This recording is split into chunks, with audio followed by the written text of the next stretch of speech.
تین کام کرنے ہیں.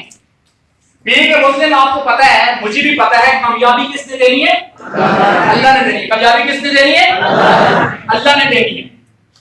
تو بھئی جب اللہ نے کامیابی دینی ہے تو اللہ سے رابطے کا ایک نمبر ہے. کوئی بتا سکتا ہے اللہ سے رابطے کا کون سا نمبر ہے؟ کبھی فرض نہیں چھوڑنے. جی کبھی زندگی میں فرض نہیں چھوڑنے, یعنی نماز نہیں چھوڑنی. دیکھو آپ چاہتے ہیں آپ کا اچھا گھر ہو, آپ چاہتے ہیں آپ کے پاس گاڑی ہو, آپ چاہتے ہیں آپ عزت والے ہو, آپ چاہتے ہیں آپ گروم کریں, آپ پرفارم کریں, آپ زندگی میں آگے بڑھیں, لیکن جس نے کامیاب کرنا اس کے ساتھ رابطے ہی نہیں. مطلب ہے آپ ذرا فوکس سے میری بات پہ دھیان دیں کہ یار جس نے کامیابی دینی ہے اس کے ساتھ رابطہ ہی نہیں ہے. آپ کا کیا خیال ہے؟ اللہ چاہتا ہے آپ ناکام ہو جائیں؟ بولے نا یار, اللہ چاہتا ہے آپ ناکام ہو جائیں؟ اللہ چاہتا ہے آپ برباد ہو جائیں؟ بھائی اللہ تو 70 ماں سے زیادہ محبت کرتا ہے. ایک ماں آپ سے کتنی محبت کرتی ہے یہ مجھے بتانے کی ضرورت نہیں, یہ آپ کو پتا ہے. اور اللہ تو 70 ماں سے زیادہ محبت کرتا ہے. مرنے کے بعد پہلا سوال کس چیز کا ہونا ہے؟ بولے نا یار. تو کیا ہے ہمیں بیوی کے مسئلے میں نماز نہیں پڑھنی چاہیے؟ کتنے دوست ہیں جو کمٹمنٹ کرتے ہیں کہ انشاءاللہ سر آج سے ہم نماز کے 5 وقت کی پابندی کریں گے. جو کرے گا ہاتھ کھڑا کرے, جو نہیں کرے گا ہاتھ نیچے رکھو. کریں گے انشاءاللہ پابندی. پہلا کام کرنا ہے زندگی میں آپ نے. اور اسلام کے کتنے رکن ہیں؟ کتنے رکن ہیں؟ پہلا آرام سے, پہلا کون سا رکن ہے؟ کلمہ. پہلا کون سا رکن ہوا؟ کلمہ. دوسرا نماز. اللہ پاک کی ذات نا کچھ فرضوں میں چھوٹ بھی دیتے ہیں لیکن کچھ فرضوں میں چھوٹ نہیں دیتے.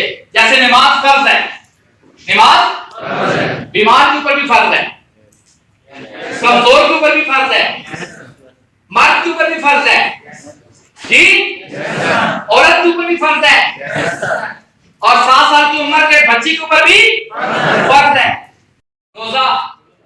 روزے کی بھی پوچھ ہونی ہے. سال میں کتنے ہوئے؟ 29 یا 30. 29 یا 30 قرآن پاک گائیڈ کرتا ہے. اگلا کیا ہمارا رکن ہے؟ زکات. اب زکات اسی پہ فرض ہوتی ہے جو مالدار ہوتا ہے, جو صاحب استطاعت ہوتا ہے. ہر بندے پہ زکات فرض نہیں ہے. ادھر دیکھنا ہے, توجہ ہے. لاسٹ میں کیا آیا؟ حج. 5 رکن پورے ہو گئے, صرف 2 رکن آپ کے ذمہ لگا. کلمہ تو ہم نے پڑھ لیا, پیدا ہو گئے تو کلمہ مل گیا. نماز پڑھیں گے تو ہوگی. انڈرسٹینڈ؟ یس سر. پہلی چیز بتا دی, زندگی میں کبھی نماز نہیں چھوڑنی. دوسری چیز, جو کام آپ کے ذمہ لگایا جائے کسی بھی پروفیشن میں, کسی بھی ادارے میں, جو کام آپ کے ذمہ لگایا جائے اس کام کو دیانتداری سے کرنا ہے. معذرت کے ساتھ ہمارے یہاں کنسپٹ یہ نہیں ہے. ہمارے یہاں یہ کنسپٹ ہے چلو ہو گیا تب بھی ٹھیک, نہ ہوا تب بھی ٹھیک.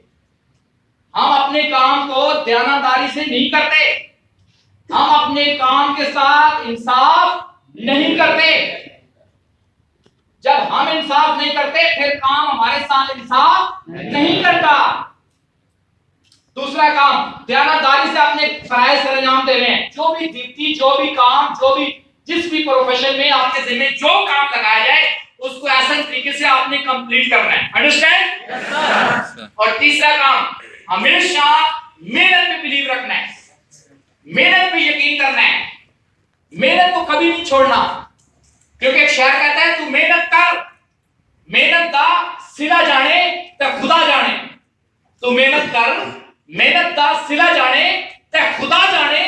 تو دیوا پال کے رکھ چا ہوا جانے خدا جانے.